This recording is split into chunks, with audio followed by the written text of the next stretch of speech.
भारत के मुसलमान भाई बहनों को भी ये समझना होगा कि कौन से राजनीतिक दल उन्हें भड़का करके उनका फायदा लेने के लिए उनको बर्बाद कर रहे हैं। का शुक्रिया अदा करना चाहती हूँ कि बहुत अच्छी तरीके से मुसलमानों के बारे में वो सोच रहे हैं। ये एक मुसलमानों के दिल में ख्याल ही बेकार है कि वो कुछ सोचते नहीं है, ये हम लोगों में फर्कबाजी करते हैं। हमें तो कभी ऐसा लगा ही नहीं। ना कोई दूरी है, ना कोई खाई है। प्रधानमंत्री नरेंद्र मोदी हमारे भाई हैं। मोदी को लेकर देश की मुस्लिम महिलाओं का ये भरोसा सुप्रीम कोर्ट के एक फैसले के बाद और भी ज्यादा पुख्ता हो गया। सभी महिलाएं खुश हैं और ज्यादातर यही चर्चा चल रहा है कि जो भी सुप्रीम कोर्ट में उन्होंने जो उठाया फैसला जो बताया वो बहुत अच्छा है। चाहे 3 तलाक को खत्म करने की बात हो या पसमानदा मुसलमानों के लिए पीएम का प्यार, बीते 10 सालों में मोदी ने मुसलमानों को लेकर कई कदम उठाए। लेकिन सवाल यही है कि क्या मोदी पर मुसलमानों का भरोसा वाकई बढ़ा है? मोदी कुछ भी कर लें, क्या मुसलमान मोदी के साथ देंगे? इन दोनों सवालों पर मुस्लिम समाज क्या सोच रखता है? चुनावी आंकड़े क्या कहते हैं? मोदी राज में मुसलमानों को क्या मिला? इन सभी बातों पर आगे सिलसिलेवार तरीके से बात करेंगे। लेकिन सबसे पहले बात मुस्लिम महिलाओं पर आए उस फैसले की जिसकी चर्चा आज हर तरफ है। सुप्रीम कोर्ट ने बीते 10 जुलाई को कहा कि अब तलाकशुदा मुस्लिम महिला अपने पति से भरण पोषण की हकदार है। इसके लिए वो याचिका दायर कर सकती हैं। जस्टिस बीवी नगरत्ना और जस्टिस ऑगस्टिन जॉर्ज मसीह के बेंच ने मुस्लिम युवक मोहम्मद अब्दुल समद की याचिका को खारिज करते हुए यह आदेश दिया और कहा कि मुस्लिम महिलाओं को भी गुजारा भत्ता पाने का उतना ही अधिकार है जितना दूसरे धर्म की महिलाओं को। सुप्रीम कोर्ट ने अपने फैसले में कहा कि महिलाओं का भरण पोषण यानी गुजारा भत्ता दान का मामला नहीं बल्कि शादीशुदा महिलाओं का मौलिक अधिकार है। सुप्रीम कोर्ट के इस फैसले को शाहबानो 2.0 कहा जा रहा है क्योंकि 1985 में सुप्रीम कोर्ट के 5 जजों की संवैधानिक बेंचों ने शाहबानो के मामले में भी ऐसा ही फैसला दिया था। हालांकि तब मुस्लिम पर्सनल लॉ बोर्ड ने सुप्रीम कोर्ट के फैसले का विरोध करके शरीयत में दखल का हवाला दिया था, जिसके बाद उस वक्त के प्रधानमंत्री राजीव गांधी को मुस्लिम वोट बैंक छिटकने के डर से सुप्रीम कोर्ट के फैसले को पलटने के लिए संसद में कानून बनाना पड़ा था। हालांकि इस बार भी सुप्रीम कोर्ट के फैसले के बाद कई मुस्लिम धर्मगुरु नाराज हैं।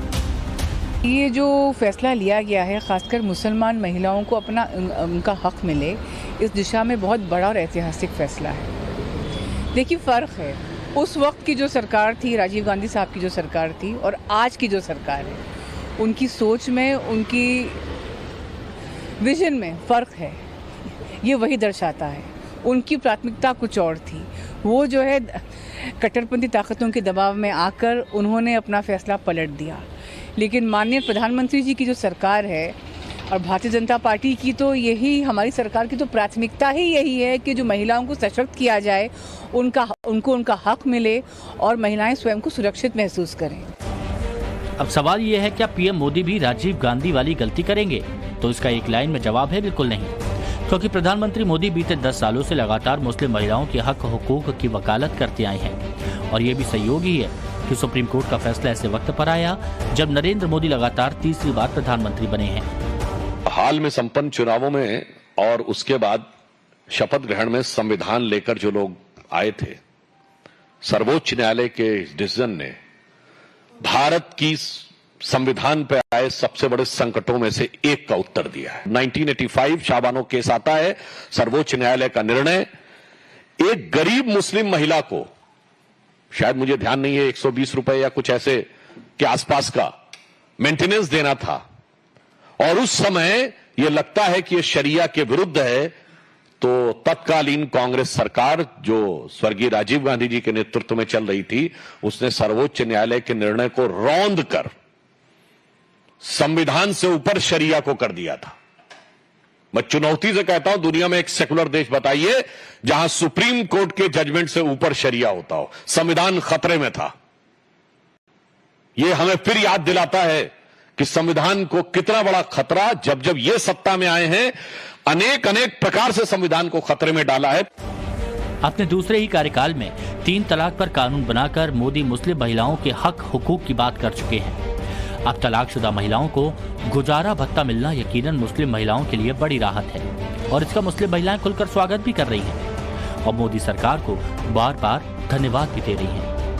सरकार में हम लोग सब उनके आभारी हैं इस सरकार में कि हम लोगों को सबको ये फायदा लाभ मिल रहा है। सरकार का फैसला जो सुप्रीम कोर्ट को आया है मुस्लिम महिलाओं के लिए वो बहुत अच्छा आया। मुस्लिम महिलाएं इससे अपने आप को सुरक्षित महसूस करती हैं।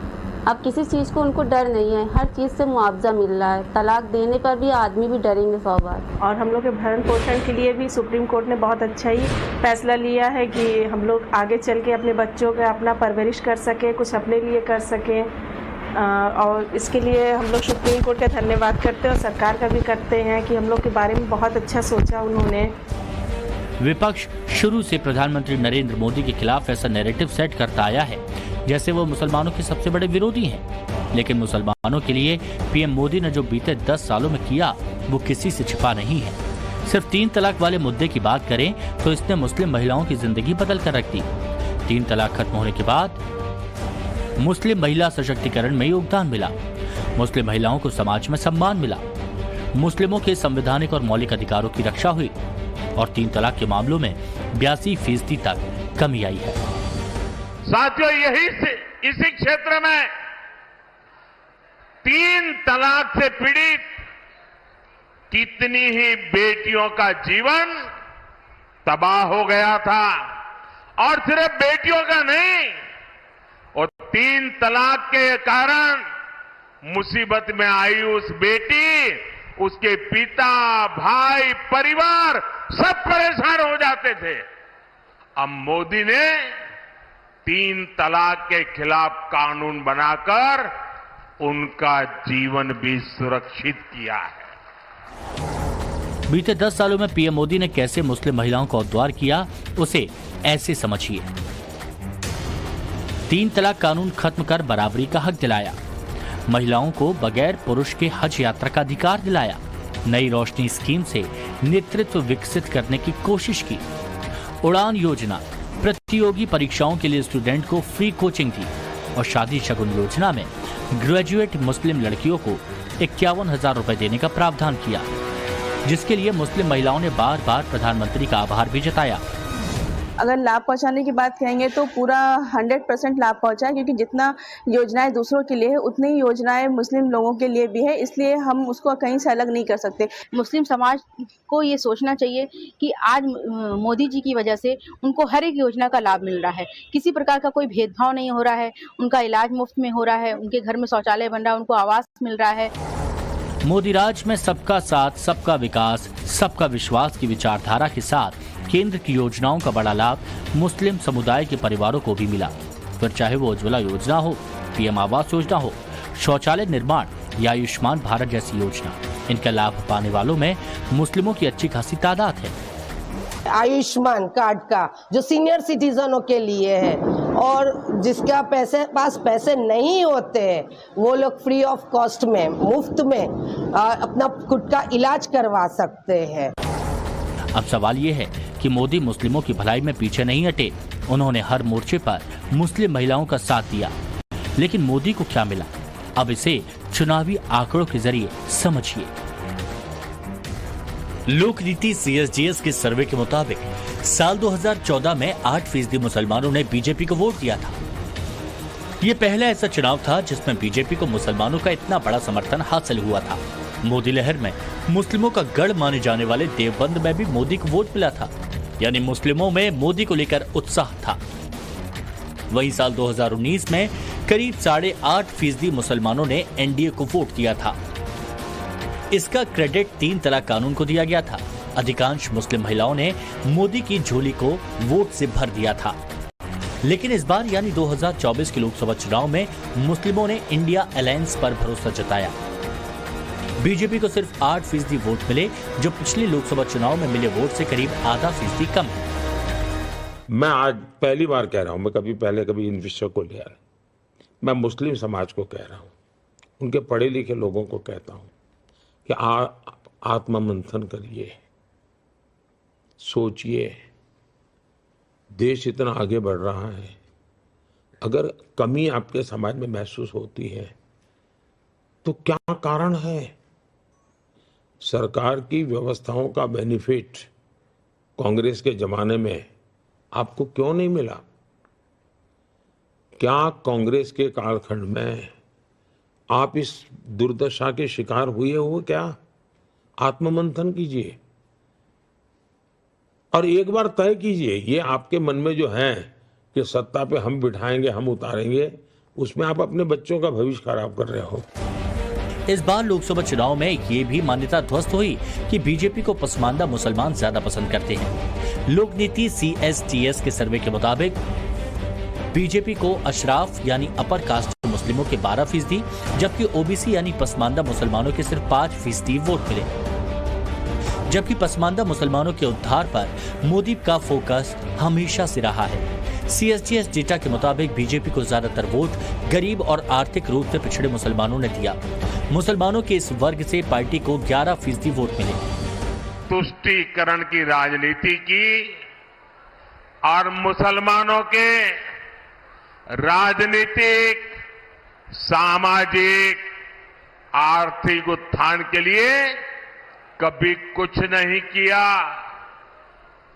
और जब मैं पसमानदा मुसलमानों की मुसीबत की चर्चा करता हूं तो इनके बाल खड़े हो जाते हैं, क्योंकि ये ऊपर के लोगों ने मलाई खाई है और ये पसमानदा मुसलमानों को भी उसी हालत में जीने के लिए इन लोगों ने मजबूर कर दिया है।